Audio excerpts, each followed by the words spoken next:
Bonjour tout le monde, bonjour Barbara, je m'appelle Arnaud Brunel, je suis infirmier aux soins intensifs au CHU Tivoli, président de l'Assist Nursing et maître assistant à la Haute École Condorcet à Mons. Bonjour tout le monde, bonjour Arnaud. Moi je suis administratrice à la CIS Nursing et je suis aussi coordinatrice de la spécialisation CIAMU à la Haute École Vinci. On va commencer par vous présenter un peu ce que c'est l'Assist Nursing. Donc l'Assist Nursing a été fondée en 1982.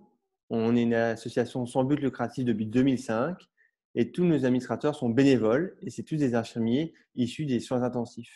On est apolitique et neutre et notre motivation pour ces vidéos, c'était d'aider les infirmiers qui viennent nous aider actuellement aux soins intensifs. Parce qu'on manque d'infirmiers CIAMU et on a besoin de former absolument le personnel soignant en spécificité de l'éligibilité de soins à cause de cette pandémie Covid-19. Et donc, le souhait de la Assist Nursing est d'aider dans ces moments difficiles. Attention, ces modules de formation ont été élaborés pour offrir une aide aux infirmiers travaillant dans les services de soins intensifs, mais on ne substitue en rien au contenu de la spécialisation CIAMU permettant d'un accès au titre SISU. On ne va pas résumer une année de CIAMU en quelques capsules vidéo. Alors on s'est mis un petit peu au clair sur un petit programme de capsules vidéo. Ce que vous voyez là à l'écran, c'est justement toutes nos idées pour pouvoir vous fournir des capsules vidéo assez utiles et assez pratico-pratiques pour vous aider à former vos collègues. Effectivement, vous voyez donc, à suivre, on est motivé, on a plein d'idées donc, on espère déjà arriver jusqu'à notre capsule numéro 9 et poursuivre après avec d'autres thématiques.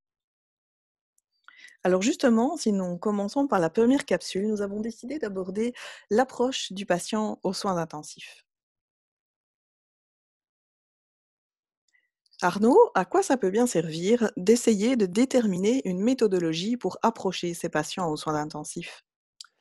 Aux soins intensifs, les patients sont souvent lourdement appareillés et des fois, quand on rentre la première fois dans ces chambres, l'idée, c'est de travailler en sécurité pendant toute la pause et de vérifier de la tête aux pieds l'ensemble des appareillages et être sûr qu'on va travailler vraiment en sécurité. C'est une manière systématique de vérifier au fur et à mesure que le patient est vraiment en sécurité. Et cela t'aide vraiment dans ton travail? Oui, moi, ça fait 11 ans que je travaille aux soins intensifs et malgré tout, à chaque fois que je rentre dans la chambre, toujours la première fois quand j'arrive, je le fais automatiquement et je me sens vraiment en sécurité et puis il faut avouer qu'après 11 ans, j'adapte un petit peu l'environnement à mes habitudes. Alors effectivement, on s'est rendu compte en le faisant qu'il y a plusieurs façons de faire, que c'est souvent assez différent au niveau du matériel qui est utilisé et que dans certains services de soins intensifs, il existe déjà des procédures et des checklists pour essayer de se remémorer et de systématiser cette approche du patient aux soins intensifs. Bref, un mot qu'on connaît très bien comme infirmier, c'est s'adapter. Alors, que faire? Quand on rentre dans la chambre du patient, ce qu'on va vous montrer, Arnaud et moi, c'est vraiment 2 façons de faire que nous connaissons bien tous les 2, en sachant qu'elles ne sont pas, ultra précises l'une et l'autre et qu'elles peuvent tout à fait être adaptables et modulables en fonction de l'endroit où on travaille.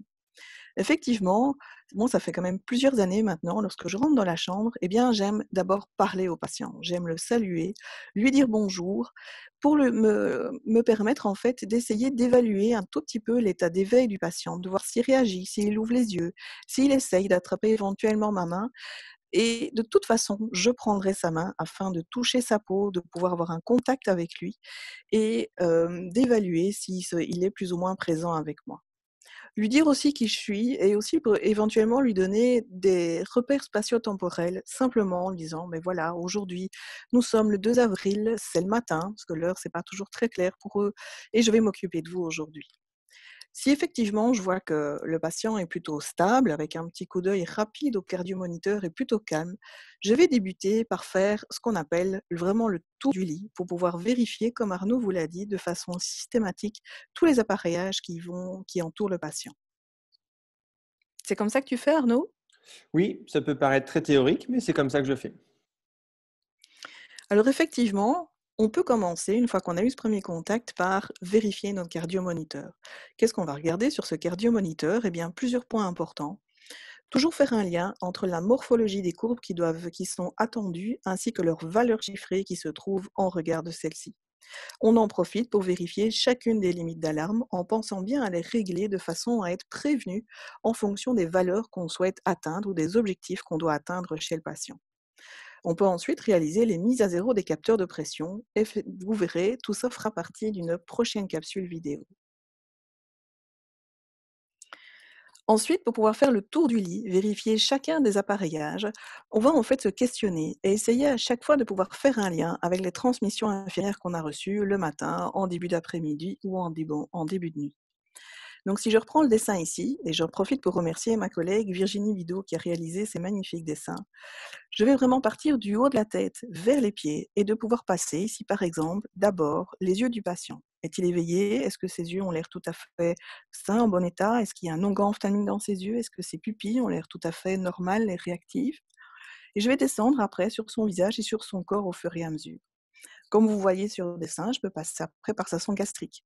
Comment se trouve l'état de la narine du patient? Est-ce qu'elle est correctement fixée? Est-ce que je ne dois pas anticiper de le changer rapidement parce qu'elle risque de s'en aller? Est-ce que tout est bien connecté? Est-ce que la nutrition est toujours en place? Est-ce que j'ai encore assez de temps? Je ne dois pas la changer trop rapidement? Et quel est son débit? Et donc si on fait le tour, vous savez voir sur la dia, je ne vais pas tous les énumérer pour ne pas vous faire perdre du temps. On voit effectivement ce qu'on a mis plutôt sur la droite, de vraiment chaque fois se poser les questions sur la fixation, sur la présence de repères éventuels, de mémoriser le remplacement, de pouvoir sortir de la chambre et se faire vraiment une idée très claire du patient, avec tout quand même 2 points très importants au niveau de la sécurité du patient, au niveau du tube endotrachéal et au niveau de la voie centrale. Arnaud, qu'est-ce que tu vas vérifier au niveau de la voie centrale? Alors, moi, j'aime bien que toutes les voies soient systématiques, encore une fois. Et alors, il peut y avoir plusieurs répartitions, mais cette répartition-là est la plus commune. Souvent sur la voie brune, donc la voie distale, qui est de plus gros diamètre, je mets la PVC et on peut mettre perfusion d'entretien et tous les IVD, donc les intraveineux directs et les antibiotiques, par exemple. Sur la voie médiane, on pourrait mettre des médicaments qu'on pourrait flusher, mais qu'idéalement on ne le fait pas. Et donc, généralement, je mets la sédation et l'analgésie dessus. Attention, sauf au rémifentanil qu'on connaît plus sous le nom d'Ultiva. Et sur la voie blanche, proximale, qui est celle avec le diamètre le plus fin, là, généralement, je mets les catécholamines et médicaments ne pouvant être flushés. Et donc, c'est vraiment important d'être systématique afin d'éviter un flush de catécholamines et que la tension s'envole de votre patient. Une chose qui peut être intéressante aussi au moment de l'examen de cette voie centrale, c'est de pouvoir repérer éventuellement le robinet sur lequel vous pouvez réaliser une injection d'urgence, de pouvoir visualiser exactement l'endroit où vous pouvez placer, une IVD par exemple. Autre chose à regarder, sur le tube endotrachéal. Arnaud, que regardes-tu sur ce tube? D'abord, on regarde le diamètre du tube, donc 7,5 jusqu'à 8 jusqu'à 9, voire rarement 9. Important pour les résistances, et ça, on verra ça dans la capsule sur la ventilation mécanique. Évidemment, le repère au niveau de la commissure en centimètres, qui va être importante, surtout quand on va changer la fixation de tube, mais à chaque fois qu'on revient, au cas où si le patient a bougé. La pression du ballonnet, qu'on vérifie de plus en plus et qu'il faudrait peut-être vérifier encore de plus en plus, qui doit se trouver entre 25 et 30 centimètres d'eau. L'état de la fixation et l'état général de la bouche et des lèvres. Et évidemment, faire des soins de bouche de manière régulière. Alors tous ces soins aux patients intubés feront eux aussi, l'objet d'une capsule vidéo. Alors ici, Arnaud, je vais te laisser un peu la parole pour que tu puisses nous expliquer le masque que tu as mis au point et qui permet vraiment également de pouvoir approcher le patient aux soins intensifs. Alors le masque, c'est la même logique que le flash, mais plutôt à la sauce Condorcet.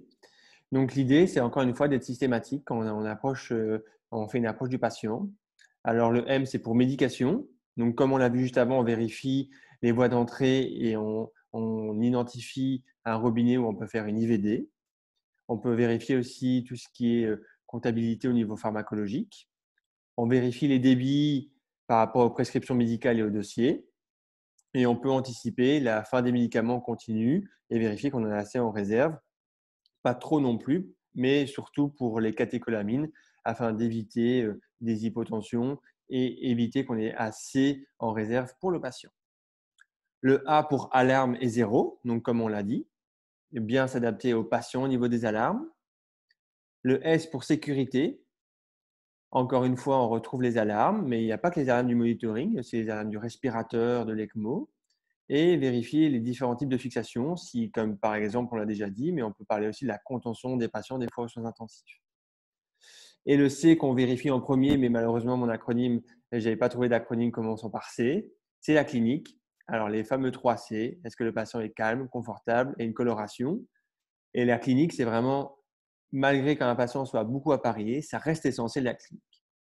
Et par rapport à cette évaluation clinique, on aura aussi une capsule vidéo par rapport à la sédation et à l'analgésie du patient.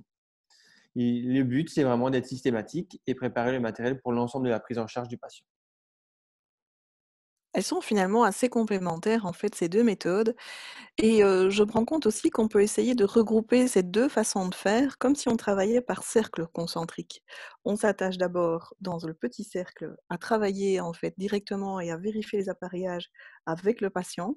On prend un deuxième cercle tout autour sur son environnement pour pouvoir s'assurer d'une aspiration qui est fonctionnelle, de présence d'un ballon en chambre, qu'on a assez de médicaments et un troisième qui nous permet d'organiser notre travail et de faire rentrer le matériel de la toilette et autres pour le restant de la matinée. Est-ce que ça te parle ça? Oui, et un élément surtout important si je travaille là, c'est d'être maniaque et de bien ranger le matériel. Ah oui, c'est un maniaque, je suis tout à fait d'accord. Alors au niveau de l'organisation du travail, c'est un peu propre à chaque service de soins intensifs. Généralement, il y a donc le tour, hein, le fameux tour des paramètres qui va se faire en fonction de la stabilité du patient par 2 heures ou par 3 heures. En quoi consiste ce tour? Eh bien, c'est ce qu'on connaît tous, c'est notre surveillance de paramètres et de paramètres, cliniques, biologiques et de ce qu'on va retrouver sur le cardiomoniteur de façon systématique et claire. C'est important, quel que soit le support, que les données au niveau du patient soient tout à fait accessibles et clairement encodées pour pouvoir représenter totalement ce qui s'est passé chez votre patient. C'est vrai qu'on conseille aussi d'être assez attentif au moment du tour, à ne pas gêner le repos du patient, à veiller à son bien-être et à son confort, notamment au niveau du monito pour être très attentif à la gestion des alarmes, parce qu'effectivement, ça peut générer pas mal de bruit, ce qui est très, très fatigant pour le patient. Au niveau de la séquence de la journée, comment ça va se passer sur la journée? Généralement, après la transmission infirmière, eh bien, voilà le moment de l'approche du patient, que ce soit le flash, que ce soit le masque. C'est la façon de pouvoir prendre connaissance de votre patient dans son entièreté de façon claire et systématique. Ensuite, eh bien, ce qui va rythmer la journée, qui va vraiment être le fil rouge de votre prise en charge, c'est ces fameux tours de paramètres qui reviennent, quoi qu'il se passe, toutes les 2 heures, le jour, l'après-midi et la nuit. Entre, il faut pouvoir intercaler les soins. Alors effectivement, sur une matinée, on aura en tout premier lieu, bien souvent, les soins d'hygiène, la toilette complète au lit, les soins RL, les soins annexes, les autres soins chez le patient, la mise au fauteuil, la réalisation de pansements, éventuellement d'examens. On est interrompu dans la matinée par éventuellement la réalisation de la radio ou le tour médical, mais invariablement, ce sont les tours de paramètres qui vont organiser votre journée. Alors Arnaud, peux-tu nous détailler éventuellement cet acronyme assez intéressant par rapport aux surveillances générales du patient à l'USI?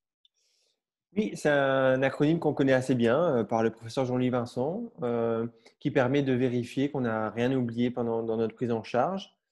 Chaque petite lettre va faire quasiment partie d'une capsule, mais donc le FAS hug, le F pour feeding, le A pour analgésie, le S pour sédation, ça on va vraiment en reparler. Le T pour prophylaxie thromboembolique, donc comme par exemple l'héparine à voie pas moléculaire et les bas de contention. Le H pour tête de lit, head of bed, au minimum 30 degrés. Peut-être, il y a des fois des exceptions, mais principalement au minimum 30 degrés, des fois même plus. Ulcère, la prévention des ulcères, même si ça se fait de moins en moins. Et le G pour le contrôle glycémique. Et bien sûr, comme on l'a dit plusieurs fois, le 3C, un patient qui soit communicant, collaborant et confortable. Alors si vous souhaitez encore avoir plus d'infos, n'hésitez pas à vous rendre sur le site de la CIS Nursing, www.cisnursing.be et nous espérons que cette capsule vidéo pourra vous aider par rapport à l'approche du patient aux soins intensifs. À bientôt Arnaud. À bientôt, au revoir.